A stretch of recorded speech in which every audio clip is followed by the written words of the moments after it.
La señora Clara Tapia Herrera lo permitía. Para la señora una fantasía ver a sus hijas en posiciones eróticas. México 2011.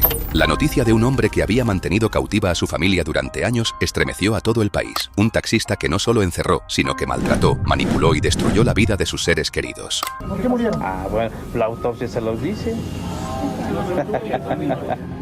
Se hacía llamar Jorge Antonio Iniestra Salas, pero la sociedad lo bautizó con un nombre que lo marcaría para siempre: el monstruo de Iztapalapa. Hoy conocerás su historia. Una historia de manipulación, encierro, maltrato y muerte, que durante 7 años mantuvo en secreto. Esta historia es una de las pesadillas más atroces de la Ciudad de México. El inicio de la pesadilla, 2004. Jorge Antonio Iniestra, entonces de 32 años, trabajaba como taxista, aunque a veces hacía turnos como guardia de seguridad para completar sus ingresos. Fue en ese ambiente donde conoció a Clara Tapia Herrera, una mujer de 44 años que trabajaba como conserje en una escuela de primaria. Al poco tiempo iniciaron una relación. Clara jamás imaginaría que estaba abriendo la puerta al infierno para ella y sus hijos. El 25 de marzo de 2004, Clara descubrió lo impensable. Sorprendió a Jorge teniendo una conducta inapropiada con su hija Rebeca, de tan solo 12 años, mientras su otra hija Gabriela, de 15, observaba entre lágrimas. Inmóvil por el miedo y la manipulación, Clara no denunció. Temía quedarse sola, abandonada por el hombre que poco a poco comenzó a controlar cada aspecto de su vida. Nos conocemos y con ella empieza la fantasía. Ella me lleva a conocer a sus hijas para que la fantasía pues pueda seguir explotada. ¿Tú hiciste que violara a tus hijas? Yo no lo permití. Ese tipo siempre nos hizo creer que todo era normal, que yo era una persona que veía la vida dramática. La señora Clara Tapia Herrera lo permitía. Para la señora una fantasía ver a sus hijas en posiciones sexuales eróticas. Mis hijos y yo le teníamos miedo. Nos decía que el que le hiciera algo a él o a su familia era capaz de matar, y eso nos lo decía 1, 2, 3 veces a la semana. El encierro, 2005 a 2006.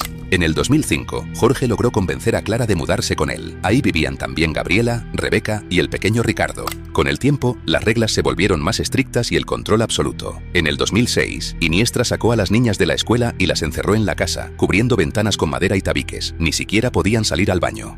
Durante este periodo, Jorge mantuvo un control total sobre sus hijastras, con quienes llegó a tener 5 hijos. Al mismo tiempo, obligaba a Clara a entregar cada centavo de su sueldo y a aceptar situaciones que incluso el pequeño Ricardo tenía que presenciar. Ricardo, el niño más pequeño, no solo presenció horrores, sino que fue condenado a vivir en condiciones inhumanas. Dormía en una superficie, cubierto apenas con plásticos y cobijas. Ricardo y yo comíamos de la maldita basura.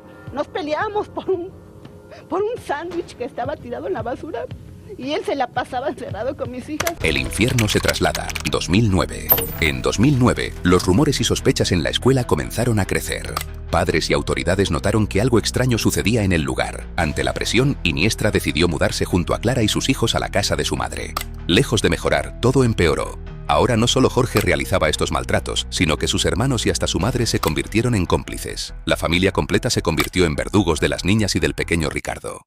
Llegó a controlar mi vida, que hasta a veces sentía que estaba aquí. Había niños a los que vestían como niñas y él, los actos sexuales que realizaba era en presencia de absolutamente todos. Es una familia que se llamaría amalgamada, una familia sistémica, que funcionan como un hormiguero, todos son como un ente. Y esta persona seguramente los convence. El crimen de Rebeca y su bebé, 2010.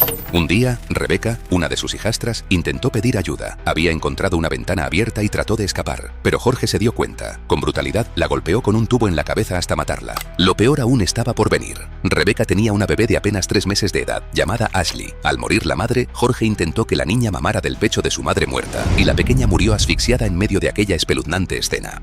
Los cuerpos fueron escondidos debajo de la cama donde dormían Gabriela y otros niños, permaneciendo allí durante un mes. Pero el olor era insoportable, así que Iniestra y uno de sus hermanos trasladaron los cuerpos en bolsas y los abandonaron en una carretera de los alrededores. Todo tapaban con sábanas.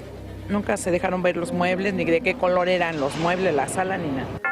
Cuando Jorge Iniestra tenía unos 13 años, fue parte del coro de esta iglesia ubicada a solo unas cuadras de su casa. Él tocaba la guitarra.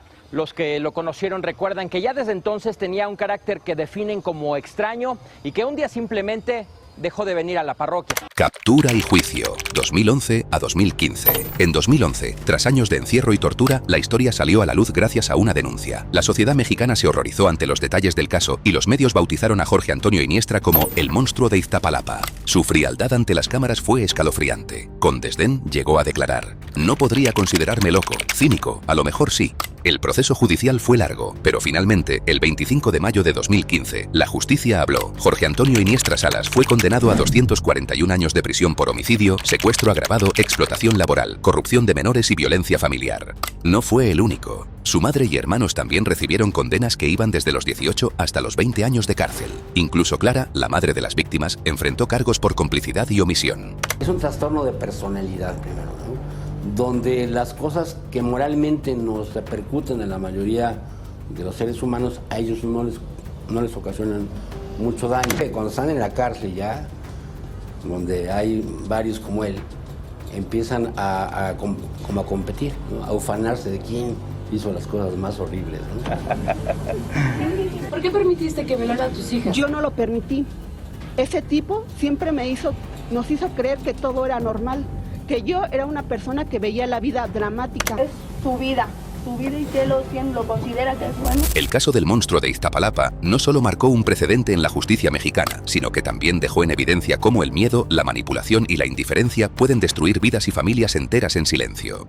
Rebeca, Gabriela, Ricardo y la pequeña Ashley fueron víctimas de un monstruo que nunca debió tener poder sobre ellos. Hoy, Jorge Antonio Iniestra Salas cumple su condena tras las rejas, pero el eco de sus crímenes sigue recordándonos que a veces el peor de los enemigos no viene de fuera, sino del propio hogar. Si quieres conocer más casos como este, suscríbete y activa la campanita para no perderte nuestros próximos videos. Que tengas buenas o malas noches.